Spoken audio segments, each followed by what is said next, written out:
What black market did kids at your school run? 1. When I was in the 6th grade, a teacher sold candy in between classes at marked up rates.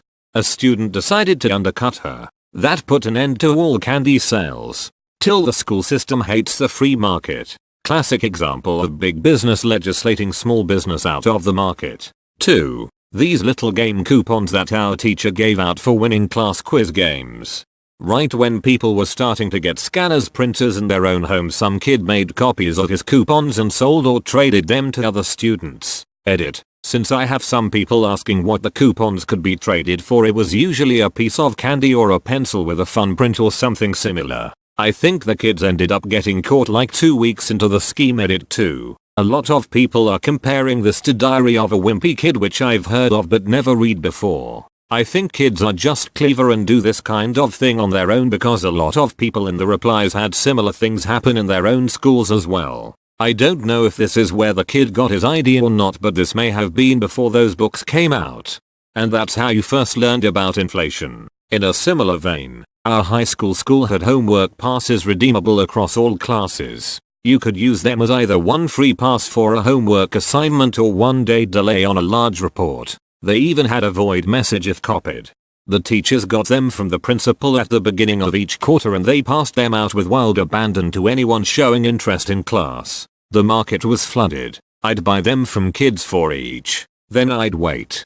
At the end of the quarter, larger reports would be due. Rich kids would buy them back from me for 50 each. I once made 70 in the last 5 days of the quarter. Whatever I earned, I'd typically only use a total of 520 to buy the next wave of homework passes. The rest was mine to keep. It all started with a single 75-cent investment, and that was the only bit of money I ever paid from my own pocket to keep it going. 3. The only guy in the school whose family had proper TV channels used to tape wrestling events and rent them out. 4. MP3s and CDRs were just becoming available. A guy I knew made a killing on mix CDs. Every week he circulated forms to fill out, where you selected the songs you wanted on the CD. The newest hits were on the top, and changed weekly. The rest of his library filled the rest of the form, and there was a space for requests. He'd deliver your disc the following week. He seriously made bank for a couple years until everybody started getting their own songs from Lemuel or whatever. I don't know what he's doing now, 20 years later, but I don't doubt he's successful. Edit. Just as a bit of an aside, since a few responses have mentioned Lemuel, when this guy started doing it in HS, the only real avenues for music sharing were Usenet groups and Ike. 5. This girl Danielle convinced my best friend and I, along with some other people, that she could forever change the taste of saliva in our mouth, so that our saliva would taste like watermelon, cotton candy, bubble gum, etc. forever. She made us wait a couple days so we could really think about what flavor we wanted in our mouth forever. For example, she would tell us, "Are you sure you always want everything you eat to have a hint of watermelon?" Anyways, after a couple days and we picked a flavor, she charged us money. I can't remember how much, but it was probably 50 or something. She made us chew on all this crazy stuff like paper clips, erasers, and other things. Obviously our saliva never changed flavor and she stopped this. But I worked at Starbucks a couple years ago in my hometown and she came in and didn't even recognize me, and all I could think about was how that girl had me chewing on paper clips.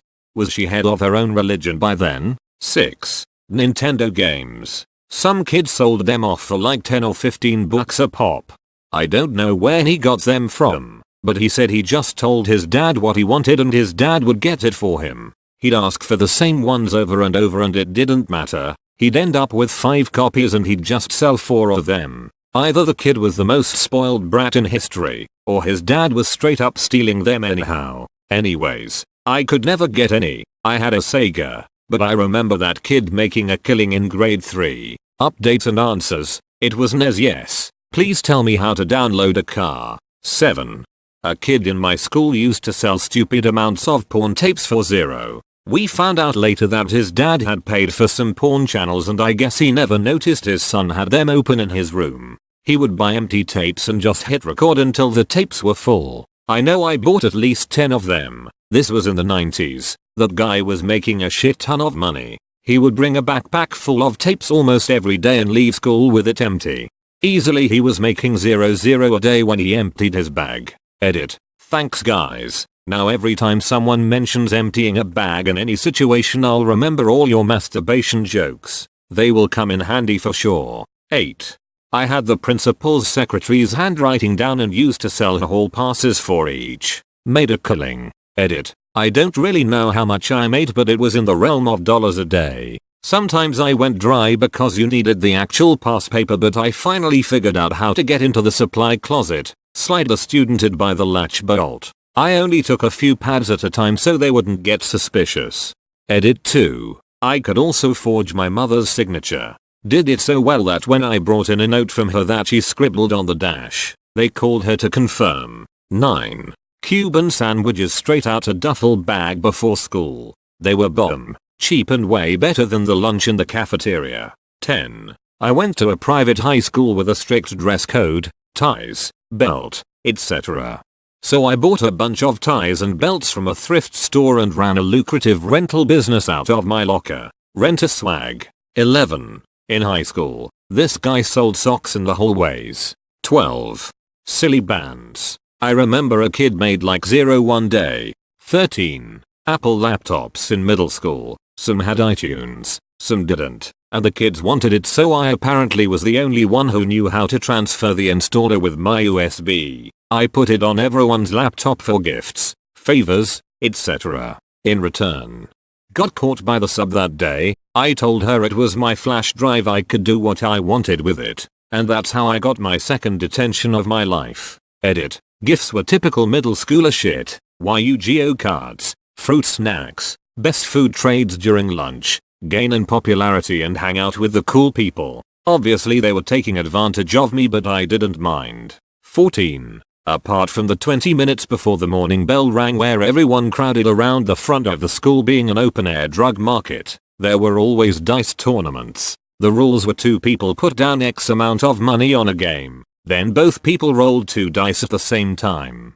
Whoever got 7 or 11 first won the money. The winners of the first rounds would play each other for the amount of money they won in previous games. This went on until the bell rang, or it was broken up by teachers, school administrators. Things often continued in the afternoon after school let out, so many people got detention and suspended for repeat gambling. Looking back, it was hilariously stupid how much money was won and lost on a game of pure luck, and the sheer number of people who got in trouble for it. Yes, I was one of them. You guys were legit playing street craps in school, mayo. 15.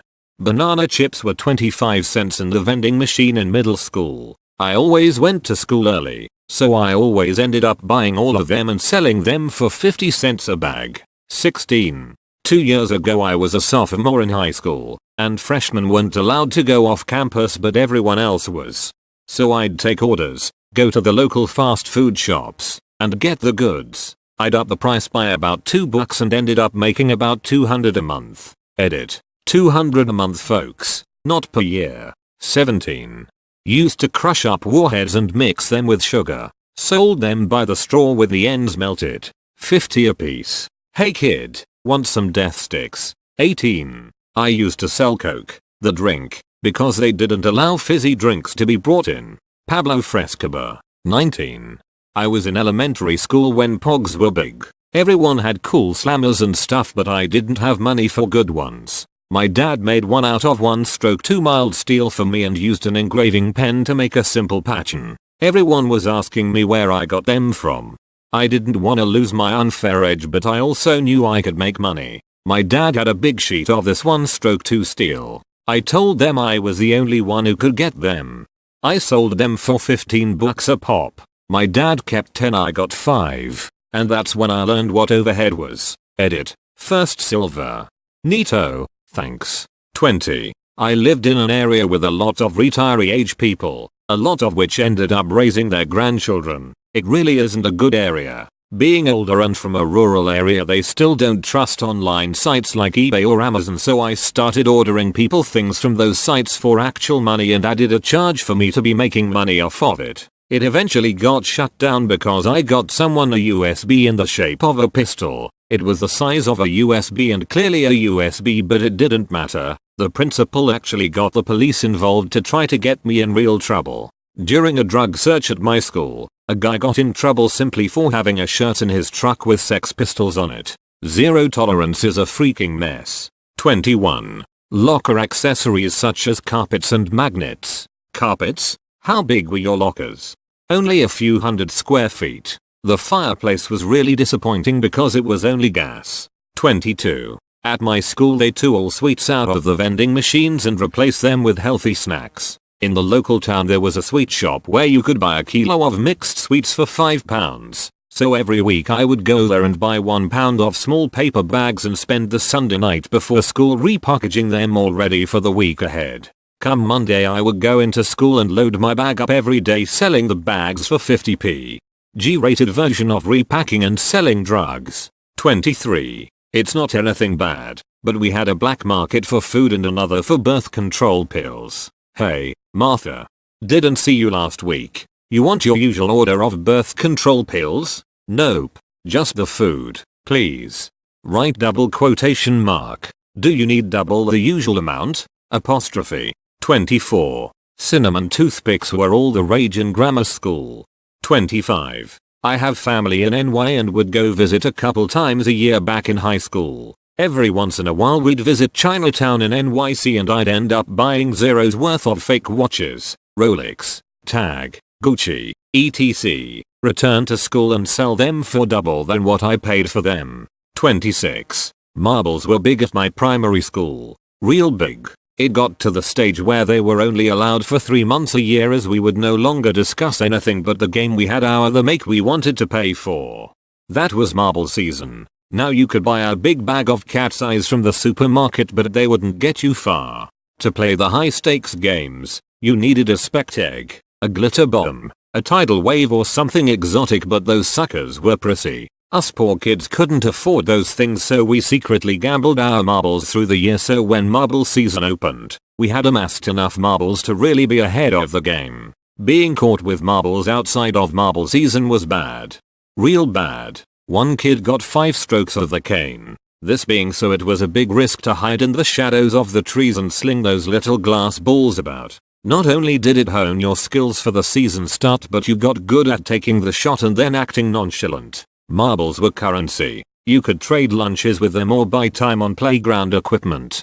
There was a good reason they banned marbles at my school. We turned it into some sort of mafia shit. 27. The location of forest porn. A buddy of mine found his mom's dildo when we were 11 years old and he charged people to come and see it. Made a small fortune during that week it lasted.